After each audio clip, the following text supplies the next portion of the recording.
Salut les femmes 5 étoiles, j'espère que vous avez la grande forme les filles. J'aimerais vous parler aujourd'hui d'un sujet qui me fait rire, qui me fait un peu sourire. Parce que c'est quelque chose qu'on voit tous les jours, quelque chose qu'on nous a habitués à faire. Et pourtant lorsque c'est utile de le faire, on ne le fait pas.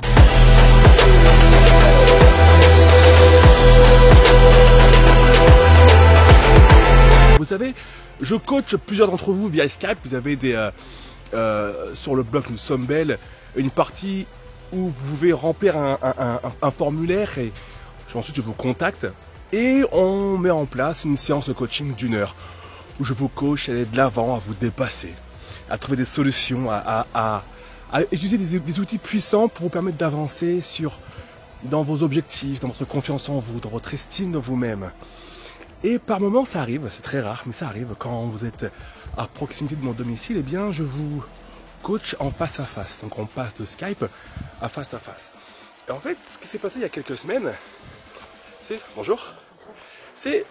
on était en pleine séance de coaching avec l'une d'entre vous, l'une de mes élèves, donc chez elle.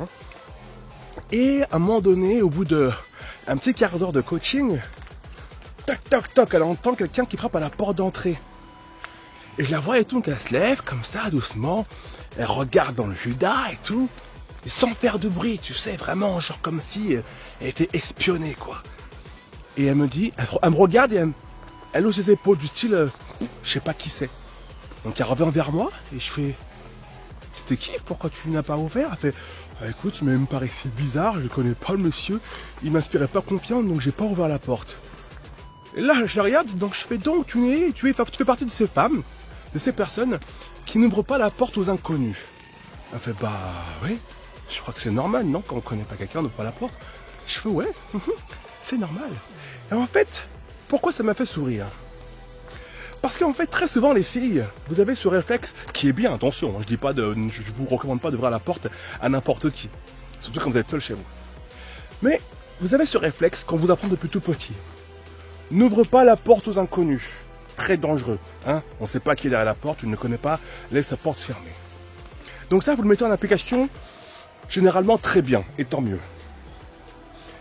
Mais vous ouvrez votre cerveau à des pensées inconnues qui viennent polluer votre état d'esprit et votre morale tous les jours.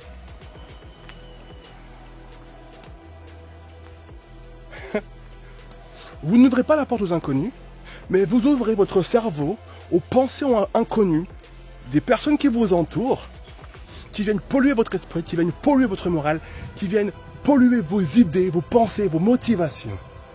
C'est la même chose, les filles. Si vous avez autant de facilité à ne pas ouvrir la porte à l'inconnu, alors apprenez à faire de même pour votre cerveau. Ne laissez pas votre cerveau ouvert à tout ce qui l'entoure. Ne laissez pas votre cerveau ouvert aux pensées des autres. Ne laissez pas votre cerveau ouvert à la pollution qui vous entoure.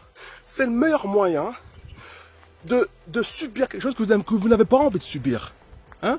Quand vous vous dites je n'ouvre pas la porte à l'inconnu, c'est que vous vous dites si j'ouvre la porte, il va m'arriver quelque chose de peut-être de néfaste. Peut-être. Mais les pensées, c'est la même chose. Lorsque vous laissez les idées polluantes qui vous entourent, rentrer dans votre cerveau, vous prenez aussi le risque d'avoir des pensées qui ne sont pas les vôtres, d'avoir des pensées qui ne sont peut-être pas constructives, d'avoir des pensées peut-être que vous ne vouliez pas avoir dans votre tête. Et boum, elles y rentrent quand même. Et une fois rentrées, c'est elles qui font la loi. Et tout c'est très bien. Donc les filles, apprenez à être aussi méfiants des choses qui vous entourent, des idées qui vous entourent, des pensées qui vous entourent, et à contrôler ce que vous laissez rentrer dans votre cerveau. Si vous contrôlez l'entrée de chez vous, contrôlez aussi de la même manière ce qui rentre dans votre cerveau. Ne laissez pas des idées qui ne sont pas les vôtres, que vous n'avez pas choisies, que vous n'avez pas sélectionnées, que vous n'avez pas filtrées, rentrer dans votre cerveau.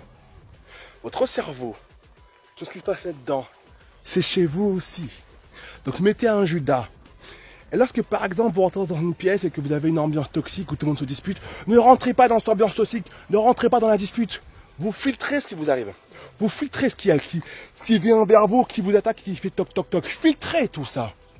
Ok? Et seulement une fois que vous avez filtré les différentes émotions, l'ambiance qui est autour de vous, l'atmosphère, vous acceptez ou non de laisser rentrer. Et de préférence, il vaut mieux faire rentrer en vous, clairement, une atmosphère agréable, une atmosphère de paix. D'accord les filles? Donc posez-vous la question, combien de fois est-ce que vous avez laissé rentrer en vous? Combien de fois? Dans votre cerveau, des pensées et des idées inconnues qui n'avaient rien à faire là. Et si tu fais partie de ces femmes qui ont du mal à gérer tout ça, qui ont du mal à savoir ce qu'elles veulent vraiment, qui ont du mal à trouver des objectifs clairs et précis dans leur vie et à avancer, je t'offre le programme Le pouvoir de la confiance en soi gratuitement. Il est pour toi, tu as le lien dans la description de cette vidéo. Tu peux le recevoir par email ou par Messenger. Je te laisse choisir. À très bientôt. Ciao.